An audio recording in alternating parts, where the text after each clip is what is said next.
Tamale. I'm ready for tamales. I don't care what dang day it is. I'm sitting here making my barbecue. If you can see, it's done. Steaming out of the pot. Camera hog. And I'm waiting on them tamales. Hurry up. Camera hog. Oink, oink, oink. Hurry up on the tamales. If I would have got up when Pootie tried to wake me up earlier, everything would have been copacetic. But I didn't. So we're running behind. Just because his last name's Coppola. So I'm running behind.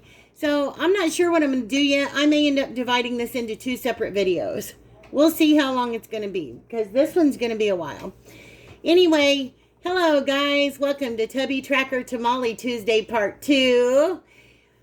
You know, we slow cooked our meat overnight in the slow cooker. Our new Ninja Foodie Tender Crisp. And it did an amazing job. And it's all broke up. It's all tender. So we put it in this pan right here. And I've just let it sit here because I had to charge my phone a little bit. So now, remember yesterday when I told you we were going to add some more flavors to it? It has flavor, for sure. No doubt about that. But we're going to amp it up. We're going to add some more, and we're going to let it simmer stovetop for a little bit because I have to soak my corn husks in that. So, I'm going to take the lid off. And you guys can see, I'm going to tilt the camera down. It is so good already. It's what I keep telling her. It's good. Yes, it is. Chef said it's good enough. It's so good already. No. Not to my liking. So we're going to amp it up some more, which is what we're going to do right now. So bear with me, guys, while we work on this. So I'm going to add in some salt. Probably about a teaspoon of salt. I didn't know how salty the pork was going to be, so I went a little skimpy on the salt yesterday, and we definitely needed some more. I'm going to add some pepper here. Again, I'll put all of my ingredients in the description box for this.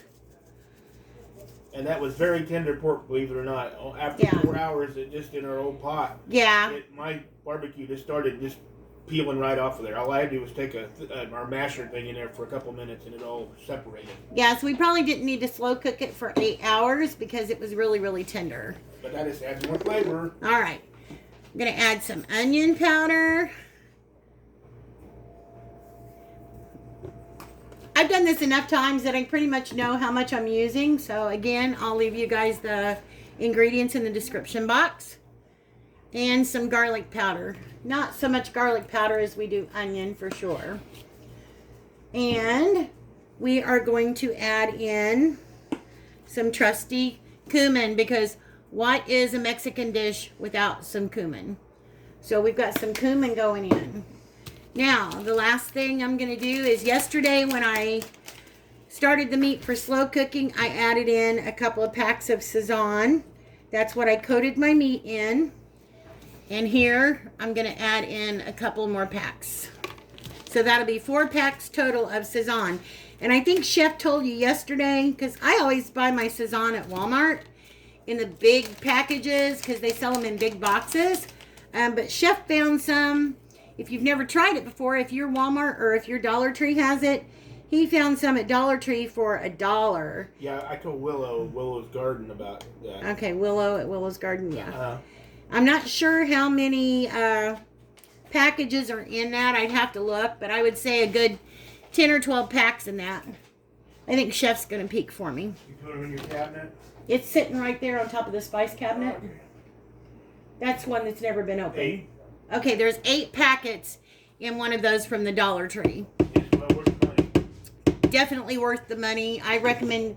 We've had a couple of subscribers that said they'd never heard of it, never tried it. They went and ordered some, and they've used it, and they absolutely love it. So let me grab my spoon, and I'll be back.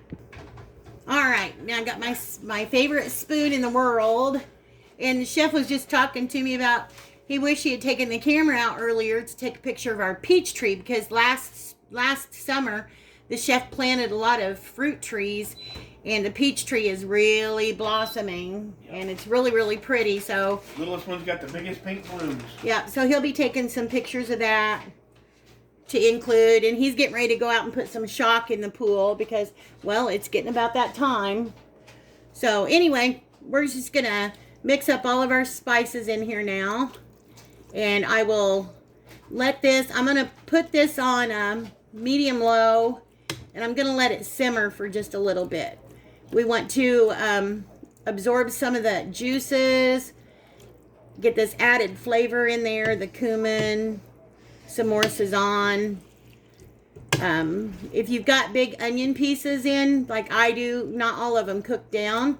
So I'm going to break those up a little bit, but just a little. I'm not worried about having pieces of onion in the tamale.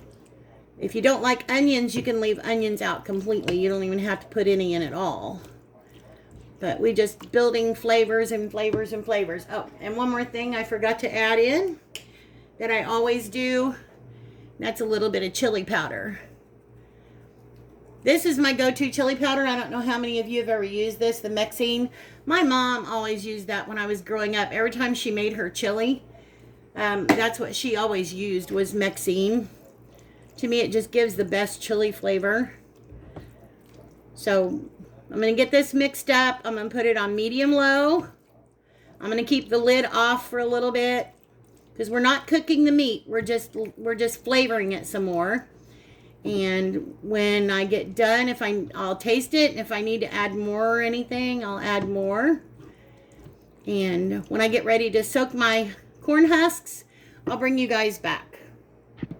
Sorry guys, there was one other thing that I forgot to add in here. And this is my Ancho chilies.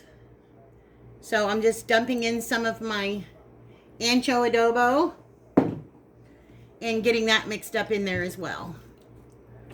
So I just wanted to bring you guys back while I added that, since I had forgot about that. We're going to let this simmer. I'd like to let this meat sit and simmer for at least an hour. So, all right, just wanted to show you that. We'll be back. Okay, just wanted to show you our meat's still a simmering. So we're going to give it probably another 30 or 45 minutes to simmer. And then we're going to take it off the heat. We're going to get ready to fill a pot up with some water, get it on the stove so we can get it warmed up to start soaking our corn husks. Okay guys, I just put some water in a pot and I put it on the stove. I'm not going to bring it to boil. I just want to let it get warm, and when it gets warm, I'm going to drop our husks into it. Okay guys, you're going to hear noise in the background because again, we're a working kitchen. So I showed you I had my water on, letting it get hot but not boiling. So I'm taking my big 13x9 baking dish, and I've got my pack of Badia corn husks. I'm going to open these up, and I'm just going to break them apart. Now you can see some of them has a little bit of string, a little bit of, see these strings right here? They don't get completely clean, but that's what soaking them in the water is going to help do. So we're just going to spread them out here, kind of separate them a little bit. I'm not going to need quite this many. So I'm going to pull some out. If I need more, then I'll add more. But just want to divide them up a little bit so that the water can get a little bit in between them and stuff like that. Probably going to flip them over.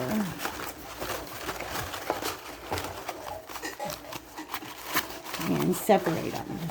And the noise you hear in the background is me. I'm just prepping ahead. Yeah. We're going to have some Mexican beans, like I did in the Mexican rice and beans video we did a couple months ago. Now I'm going to get my water, and I'm going to pour my water over these, so I'll be right back. Alright, I've got a pot of water over here, which I'm not putting it in the camera view. I'm not really worried about it. I'm just going to scoop out my water and pour it over my husks. And like I said in the background here, I'm making beans. I already had them up like in the video and added some seasoning, and I just took them out and mushed them up good, and I'm getting ready to put them back in, and I'll stop and wait till the tamales are done before I finish them. Yeah, I'll link that video to this one. Yeah, probably the pico de gallo too. The pico de gallo and chef's rice and beans. That's what we're having tonight. I will link all of that. Alright. Okay, I just went and got my pie plate right here, and I'm just going to set this on top inside my baking dish just to add some weight, just to keep my corn husks down a little bit. Set my cup on there. Give it a little extra weight. You just want to weigh them down in that water. And we're going to let these sit in this water for, again, 30 minutes to an hour. The next step is going to be making our masa. We still have our meat simmering. I'm getting ready to shut it off so it can cool a little bit. I've got my hand mixer out. So now's the time when you want to get your hand mixer. Normally with the lard, you can sit and work it with your hands and it'll take a long time. But we don't need to do that. We're going to use a hand mixer and it does just the same thing. We'll be back when we do the next step. Okay guys, I'm going to take my stuff off of my corn husks now. And I'm just going to feel them. Make sure that they're pretty. If you can see, they're pretty pliable. I can bend them. I can squeeze them. And that's what we want. So we're good with that. Over here in this bowl back here, I have my meat, my pork meat that's been simmering for about an hour with the extra seasonings in it. I've let it cool and I've transferred it to a bowl. In this bowl right here, I have the broth that I strained off of my pork. I strained it into this bowl. Into this, I'm going to add some of our tomato chicken bouillon. We're not going to use the cubes for this one. Chef likes the Knorr better, so we're going to use that. So I'm going to add about a teaspoon of that into this. If you don't have the tomato chicken bouillon, you can just use chicken if you want. It's just to help flavor up our masa some. I've got some baking powder here. I've got my mixer. I've got my lard. And I've got my measuring cup. I have 2 more bowls. This one I'm going to mix my lard into, and I'll show you that. And then I've got my big red bowl back here, my big boy. This is going to be for our masa. So let me get things squared away where I have some room, and we'll get to making that up. Okay, so as a lot of people know, when you make tamales, you steam them after you wrap them. A lot of people have a big tamale steaming pot, but with it just being us, we don't have one of those. They're kind of costly. I mean, $60 to $70. But I could try the Ninja Foodie, but I'm not going to do that today because having not used it for that, I don't want to mess anything up. So I'm going to use this is my spaghetti pot.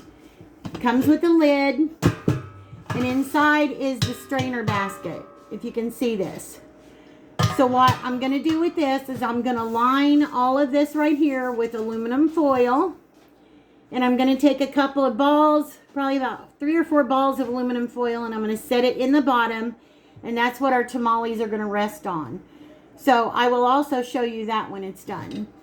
We're going to put a little bit of water into the bottom of our pot. Yes, it's cleaned. It's just stained. Then put a little bit of water in the bottom of this. That's going to create our steam. So I just wanted to show you that. Once I get it all set up with the aluminum foil, then I'll show you. Okay, so I've got that taken care of. I tore 1 piece of foil because before I put my lid on, I'm going to cover the pot with this. This is just to help keep the steam in. What I've done with the inside, if you can see this, is I've lined all of the inside with my foil. And then I've taken balls of foil like this. I've just lightly balled them up and laid them in the bottom of this. This is just going to help support our tamales so that they're not sitting on the bottom. Because if they get too much water up into them, then they'll end up being mushy tamales. And we don't want mushy tamales. I still have steam holes showing in the bottom. There and there and there. So we'll have plenty of steam in here, but like I said, we don't want our tamales floating in water. So I'm going to set this off to the side right now so we can concentrate on our masa. Okay, like I talked about, this is the broth that I strained off of the pork. You want to make sure you use a fine mesh strainer because you don't want pieces of pork to get into your masa. I mean, it won't hurt anything, but it's better if you don't. So I'm going to take some of this chicken tomato seasoning. That wasn't quite a tablespoon, but I'm going to add probably about a tablespoon to that and stir it up. and then we'll taste it because we want it to have a little salt. You have to screw the top back on, but we don't want it to be too salty. This is going to help flavor our masa. So back when I made these before, the chef was at work, so he didn't really get to see the whole process. I kind of worked peacefully at home. Sometimes my sister-in-law would come over and help me do them, so he's kind of watching as I go along too. I'm just going to taste this. You want to taste this and see if you think it needs more? I'm letting the chef taste it. Good? All right. So this is about 2 cups of the broth that we reserved.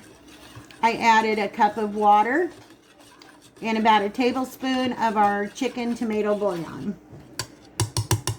We're going to set this aside. I'm going to use my little rice cooker spoon, or some people got them with their Instant Pot. I'm going to use that to add liquid to my masa as I need it, instead of just using plain water like some people do. Okay, I've got my big trusty red here. This is my bowl. And I'm sorry guys, I warned you ahead of time. This is going to be a lengthy video. This is the masa that I use. You can buy this at Walmart. I think it's $2.78. It's less than $3. This is the one that you want to get, okay? This is the best one right here. Gluten-free too, for people that have gluten-free allergies. So I've got my big red here. We're going to open this one up. And depending on how many tamales that you want to make, that will determine how much masa you use. So I figure we're going to make anywhere from 30 to 50 tamales. So I'm going to use 4 cups of masa to start out with. They're a little heaping, but that's okay. It's all about texture, and you guys will see what I'm talking about when we're making this. So get this all in, huh? You tell them what happened to us last night?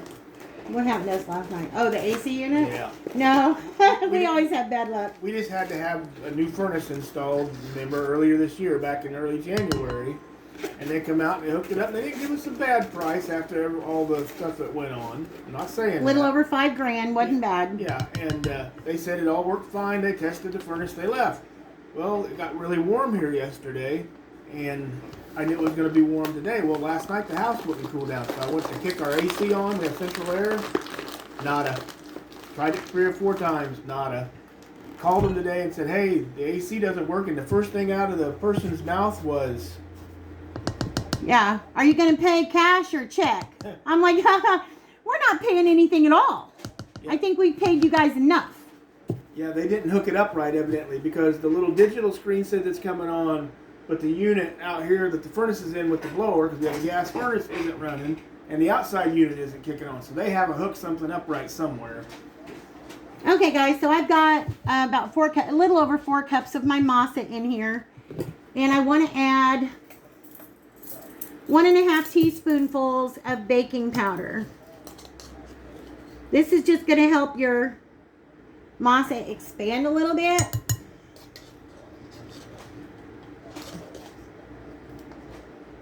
And I always have to use trusty Clabber Girl, because Clabber Girl is from the place where me and the chef were born and raised. If you can see right there on the label, I don't know if you can see that. It says Terre Haute, Indiana. That's where the Clabber Girl plant was. Still is? Is it still there? I don't even remember. The company's still there. Can you hand me the salt down there? Whether they make it there or not, I don't know. Okay, we've got our 4 cups of masa, our 1.5 teaspoons of baking powder, and we're going to do a teaspoon of salt. But I'm going to have to use my little itty bitty measuring, because my teaspoon won't go down in there. So we're going to do this about 4 times. 1, 2, 3, 4. Okay, there goes our salt. Got to be careful putting the lid back on this one, because it won't stay. You go to shake it and all the salt will fall out. Yeah, that's one of my homemade salt shakers. And we got little samples of Heinz ketchup. Oh, by the way, did y'all hear there's a ketchup shortage going on? Let me grab a fork real quick. Yeah, so we're ketchup hoarders. I bought the 3-pack of the 44-ounce bottles a couple weeks ago before we knew about this. Yeah, that was at that Sam's haul. Bottom line is, when you make tamales, you want to have fun. So we're just coming through with a fork, and you can use your hand mixer right now if you want to go through on low speed and just kind of blend it together, but we're just doing it with a fork. This is the part that I think you guys will probably have to watch the most, because it's all about texture. And we're going to do a float test, because you want to make sure that your dough doesn't sink to the bottom of a glass of water. You want to float it. If you float it, you know you've got the right consistency on your masa. Okay. So now we've got this all mixed up right here. Now, what I'm going to do is a little bit at a time, and you got to make sure that your hands are clean and dry. I've washed my hands. My hands have been washed 1,000,000 times today. So now this is where you want to come in with your liquid. You're going to do a little bit at a time.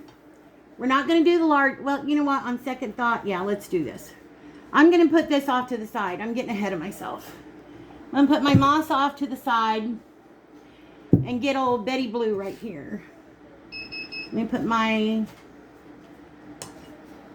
bouillon off to the side. Hang on just a minute, guys. Hey guys, sorry about that. Life is life, you know, interruption sometimes. So I have my bucket of lard right here, and I'll show you this.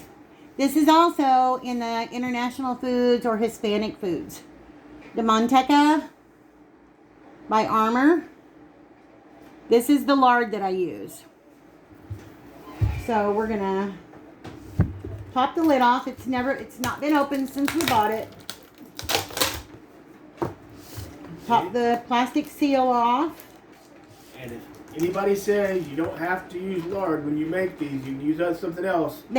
Technically they can use vegetable shortening, but they won't get the same result. That's right. That's what I was getting ready to say. Then you need to make one for me and let me taste it, and I'll tell you whether it's as good as a real one or not. I don't think the results are the same, because I've made them in a pinch before when I didn't have any lard, and to me it just wasn't the same. I'm sorry, but that's just my honest opinion, and that's what I'm here for, right? To try to give you guys an honest opinion. Okay. So I've got my 1 cup measuring here, and I'm just gonna, again, I need another spoon. Daggone penguin, get your crap together, why don't ya?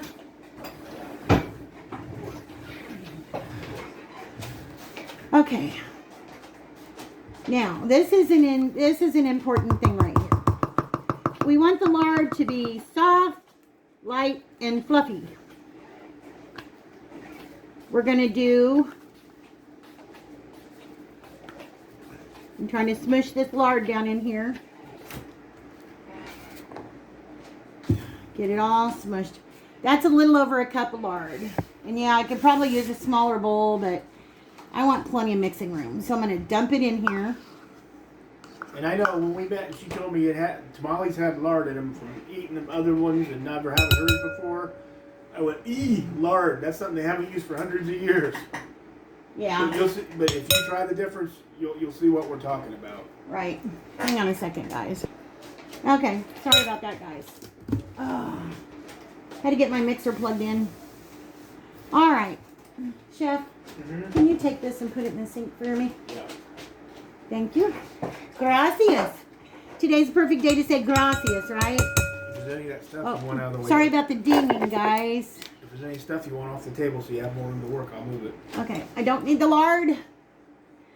This I need to put in it can just go inside a gallon-sized Ziploc. You done with the baking? I'm done with the baking powder. Yeah, you got more elbow room. Now I do have more room. Yay! But you know what? Now I need something to put my tamales in upright. So maybe a small baking dish or something like that. Yeah, so as I make them, I can put them in that before I put them in the pot. All right. Can you use that to stand them up in? Yeah, no, that'll work perfect. Chef is so ingenious. Yeah. My little tortilla warmer. Yeah, our tortilla warmer, microwavable tortilla warmer. Okay. I don't need these. I'll trade you this for a rubber spatula. And Small one or big?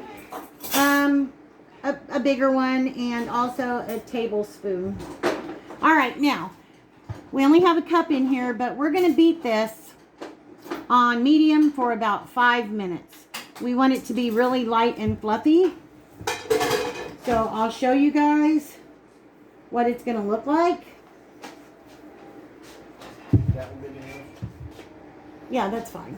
Thank you. Yeah, thank you very much. Danke. Bitte. Okay. So for, you know what, I'm just going to go ahead and do this, and I will mute this part and add some music to it, because we're going to be mixing for a while, about 5 minutes.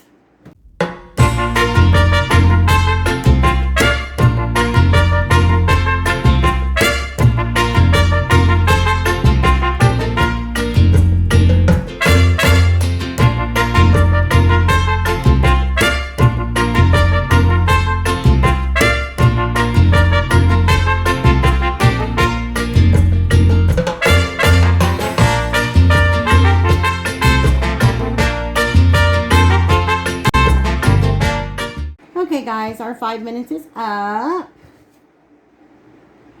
And we're going to set our beater off to the side, our mixer off to the side. If you can see the consistency now, see if you can see that. It's very white. It's gotten more white, and it's very light and creamy. It just very smooth. You could always trick somebody and say, hey, look at the meringue I made. Look at those stiff peaks, until they go and taste it. April Fools. Okay, guys, now I'm going to stir this up a little bit. Beautiful. This is one of the keys. You want to make sure that your lard is soft, light, and fluffy. And you're going to do that by whipping it. All right, let's bring our masa back over now. And let's bring our liquid. Now, ideally, we're going to probably add about a cup of liquid, but you always want to have a little extra on hand, just because I think that not all batches of masa are exactly the same. So I'm just going to add in about 3 ladles full right now. We're going to start right there. And again, this is just our leftover broth, some water, and some bouillon. Now, I'm going to get in here with my hands. Yes, my hands. And I'm going to start mixing. I'm going to see if I can do this left-handed so you guys can see. I'm going to bring my masa over. And we just want to mix this until we get a soft ball formed.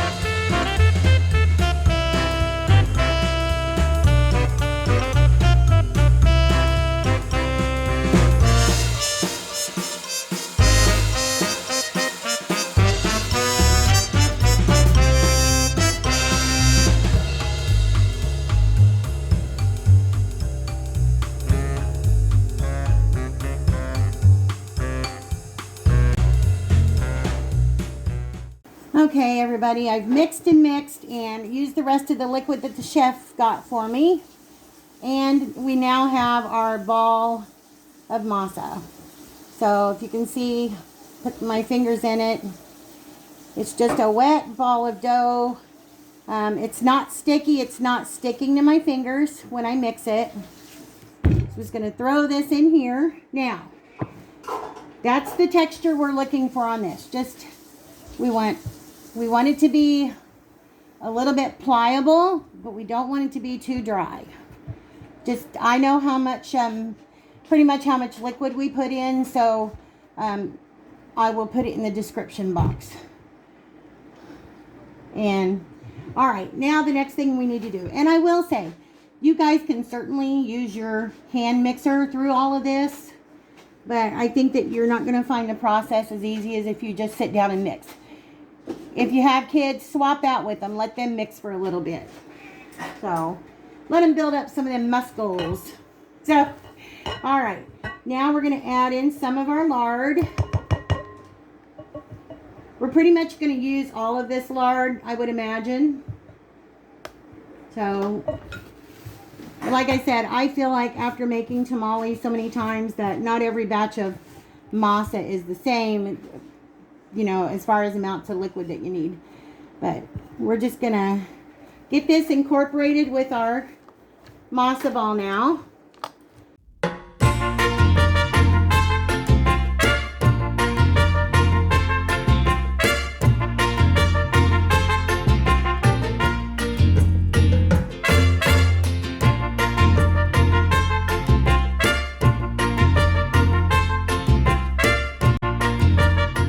Okay guys, I've been mixing, and if you can see, I think we have the right consistency. If you can lay it on your hand and see it kind of spreads out like peanut butter.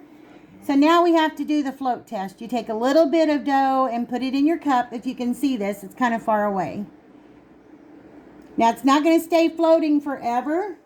See it slowly. It's slowly sinking to the bottom, but it was floating for a little bit. Chef just put it in a little too soon. I was still talking about it. So yeah, I put another piece you just drop a piece in, and if it floats to the top of your glass, see right there, then you know you have the right consistency. and it'll start sinking slowly. So we are ready to make our tamales now.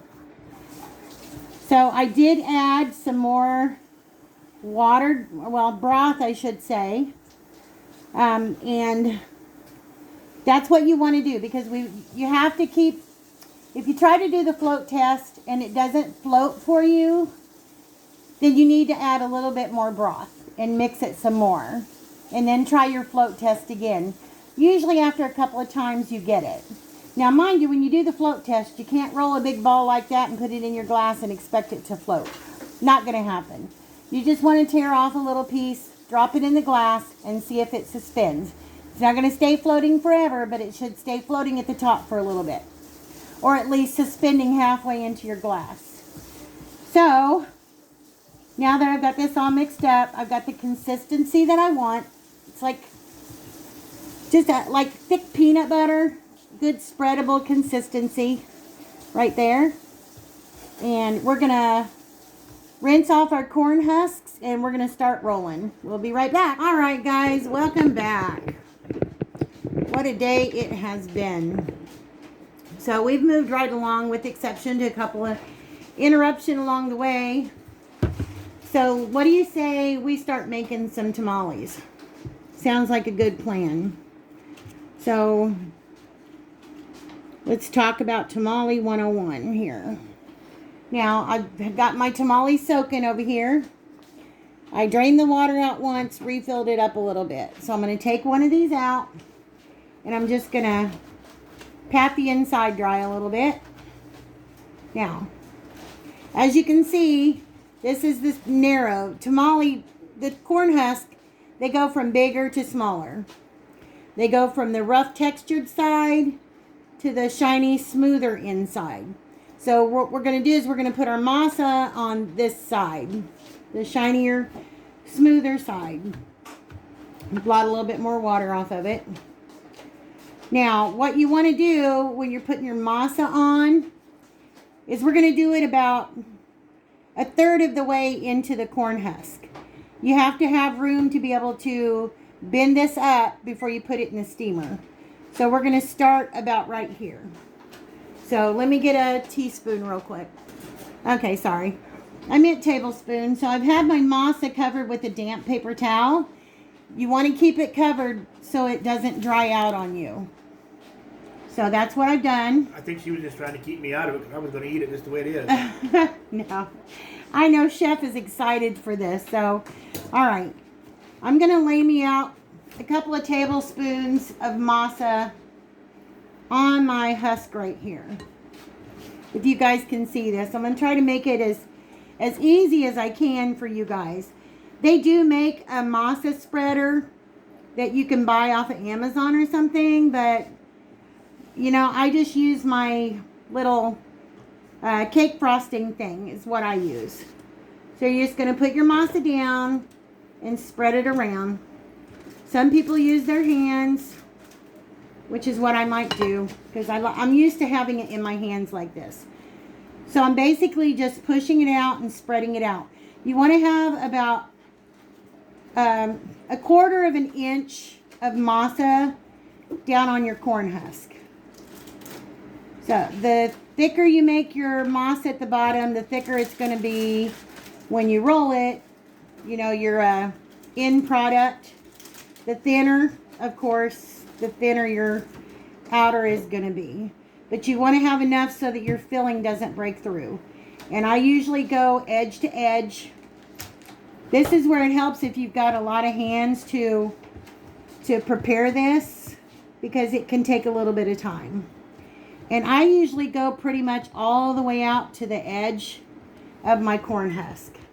So I'm just spreading it out like this, all the way to the edges. Pretty much. I'm just leaving a little itty bitty bit. I'm going to move this up just a tad and spreading it out. It smells good in here, I'll tell you that, though. It does. It smells really, really good. Now's the time when you want to think, what are you going to put on the top of your tamales? Because a lot of people like to have a red sauce or nacho cheese or just some salsa and sour cream. Whatever you want to have on the top of your tamales when they're done. All right. So this is the way it's looking right now. Now I want my meat. So I've got my little tongs here. And I would say probably a good couple of tablespoons of filling in the center. You don't want to have a tamale that you open it up and it doesn't have anything in the center. So I would say a good couple of tablespoons of meat in there. So if you can see that right there, now's the rolling time. All I'm going to do, if you guys can see this, I'm trying to make it easy for you guys, is I'm just going to roll this over. Roll it over, kind of like what we did with our egg rolls. I'm going to roll it over, push it together, and roll. Like that, making a little pouch, and then I'm going to take my end and fold it up, if you can see that. Now, a little thing that I do, I'm going to show you guys. If you have some string, you can use some string. I'm just going to try to get one of these corn husks that's not the greatest, maybe. I don't know. This one's all right. I'm just going to take one of my corn husks, and I'm just going to pull a little bit off of that, if you can see. I just peeled a little bit off the corn husk, and I'm going to place it under here, and I'm just going to tie the bottom up like a little package, if you can see this. Just taking a little string and tying it around the bottom to help hold that up. These are very easy to pull off like that. I'm going to do it again just to reinforce this one. It's like, can't you speak right, penguin? I'm reinforcing it. Okay. I'm going to put another one on here and just tie it up. Again, it's good if you have extra hands in the kitchen. Chefs offered to help me with this, but it's just easier if I just try to do it. I'll get it done faster. All right. So we have our little tamale with our little meat in the center. So I'm taking this warmer and I'm just going to stand it up right there. And I'm going to fill this up. So let's do another one. Get our corn husk. I'm going to pat the inside dry. Okay. We're going to take our masa, about 2 tablespoons, heaping tablespoons of masa. Put it down on here. And we're going to spread it out. I'm just going to do it the way I always did it with my hands. I just lay it in my palm and spread it out. Get my spreader here. Just going to come along and spread. Come along and spread. Blend it out. Can't wait to get these in the steamer though, because we're both really, really hungry. Mm-hmm. Definitely hungry. Really, really hungry. Really, really hungry. Hungry, hungry hippos. Like I said, about 1/4 of an inch of masa is what you want. I had this sitting for a little bit, so it's, even though I had a damp paper towel on it, it's gotten a little bit dry, but it's not to where we need to add liquid to it or anything. So we're good. We're just going to spread it out. This is the fun part, though. This helps you work off some frustration, and Lord knows I'm all about that. Okay, now we've got it done. Again, we're going to go in with our meat. A couple of good, what I would consider tablespoonfuls right in the center. Now, if you want, you can always take a piece of cheddar cheese, cut it long ways, and put you some cheddar cheese in here. Just for a little extra something, something. Alright, we like big honkin' tamales, if you can see that. Alright, I'm going to lay it down. And I'm just going to, whoops, this one was folded over a little and I didn't know it. I'm going to pull this out and spread it back down. This is real life. This is film. No editing on this part. Okay, we're going to roll it over our meat. Pull it in and roll. Going to take our end, fold it up. I hope you guys can see this okay. I need to tear off some of these ahead of time. I'm going to tear me off a piece of string. You can use kitchen string for this, or you don't have to use anything at all. Just prop them up next to each other inside your steamer pan. And there you go. Another little package, and we're going to set it over here with our other. And we're going to do it again.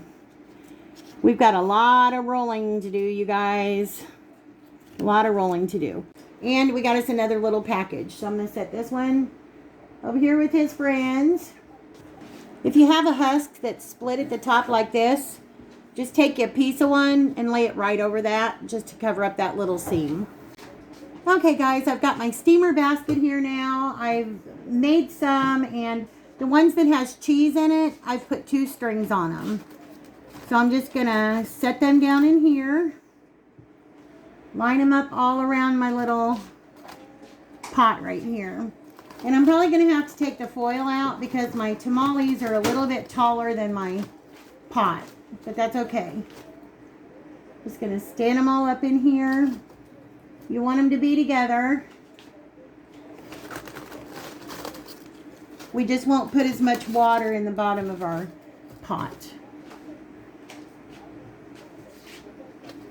Just going to stick them all together. Stand them upright. You want your seam side up inside your pot. Line them all up. Just like this. Some of them ended up a lot taller. So these were some big corn husks. So what I'm going to do is I'm going to take one of my aluminum foil pieces and I'm just going to slide it right in there. Just to try to bring them upright a little bit more. So if you can see that, and I'll probably stick another one right down in here. So I've made enough tamales for me and the chef to have a couple of tamales a piece. And then also for us to ship a few over to my family. So now what I'm going to do, can you hand me that piece of foil? I'm going to take a piece of foil. How many do I have in here anyway? 1, 2, 3, 4, 5, 6, 7, 8, 9, 10, 11, 12. Ooh, 13. Unlucky 13. I'm going to take my aluminum foil and I'm just going to put it down over the top of my pan. We're putting about 2 inches of water in the bottom of the pan. I'm going to insert this in there. I'm going to put the lid over this. We're going to put it on medium-low. and we're going to steam it for about an hour. And then after an hour, we'll take one out and we'll check it. So here goes the first batch of tamales. We'll be back, guys. Okay, guys, we have wrapped all the tamales that we're going to wrap. We've got, I think we made a total of 2 dozen tamales, which is plenty. A few for me and the chef, a few for us to put in the freezer, and a few to send over to family, and not a whole bunch lingering around to tempt us to eat them. So I did make these tamales a little bit bigger than what you would probably see a normal tamale. So if you were skimping on the meat, you know, maybe just using a tablespoon instead of 2 tablespoons like I did or so, then you probably could have got at least 40 tamales. But I made my masa just a tad bit thicker, and I added a little bit more filling. So we've got one. The first round is still in the pot steaming. They have 23 minutes left to go before they'll be done, and we need to let them sit for just a little bit before we peel one open. I added an extra cup of water at the end. Yeah, you have to keep an eye on your water to make sure that you still have water in the bottom of the pot. So Chef added a cup of water after the first half an hour, you know, because that's what produces your steam. You got to have water in the bottom of the pot. This is all the meat that we have left. So minus the 6 bites I've had. We're gonna freeze this. You know, it doesn't have to be used for tamales. You can use this, take it out, thaw it out. You can use it to make put it on top of a taco pizza. You can add it in some eggs and make an omelet. You can do stuffed jalapeno peppers with it. It's just really good, flavorful meat that you can do just about anything you want to with it. Or make you some more tamales. But you'll need more meat than this. So anyway, guys, as soon as they get done steaming and they've had a chance to sit for a few minutes and we pop one open, we'll bring you guys back. Okay, guys, we're on our last 45 seconds of the first batch steam cooking. And as soon as the timer goes off, we're going to take them out, put them on a plate, and let them rest for about 10 or 15 minutes before we cut one open. Okay, there's our first batch we've taken out. We've got them sitting here resting on the plate until it's time to cut one open. But we need to let them sit and cool for just a little bit before we try to pull the husk off. And we'll be back. Okay, guys, here's our tamales. If you can see them, our finished product. We've had them sitting here for probably about 10 minutes. Me and the chef are just extremely hungry, so we're anxious to get into one of these. So I'm just going to take my scissors and snip off my little strings. They're still hot. Okay. Now, I don't know if we've let them sit long enough. The key to a good tamale is making sure that the corn husk pulls away from, or the masa pulls away from the corn husk, which it has. Like I said, we need to let it sit a couple of minutes longer probably, but there's one corn husk, and if you can see this, hot, one beautiful tamale. Woohoo! Hot. I'm just going to let it sit here and cool for a couple of minutes because it's really, really hot. I'm going to unwrap a couple of more. And then I'll show you how to eat them. When we get ready to put our stuff on, our salsa or whatever, then we will bring you guys back. Okay, guys, there's my plate all fixed up. And you know what? These carbohydrates are going to be totally worth it. Like I told you, she'll show you how to make them, and I'll show you how to eat them. Get one in one hand and one in the other hand. And go back and forth because they're really good. I mean, if you eat one of her tamales, you haven't had tamales. And we make sure that we put a lot of, can you see the center of one of yours? A lot of filling inside one of those tamales. And man, they're good, too. So I think, if I'm not mistaken, this one has the cheese in it. So I'm just going to cut it open and see if I can, well, maybe not. I don't know. One of them had the cheese in it. Are you trying to cut the cheese? I'm trying to cut the cheese. You know what? The cheese is probably all melted and blended in with it anyway, but... Okay, guys. So this is it for our tamale video. We're like mega hungry. Yeah, we gotta eat before we finish the Tubby Tracker Tuesday. Yeah, we're gonna go eat, and then we will finish our Tubby Tracker Tuesday. We will see you guys back in the next video. Yep. See you later. Bye, guys. Bye-bye.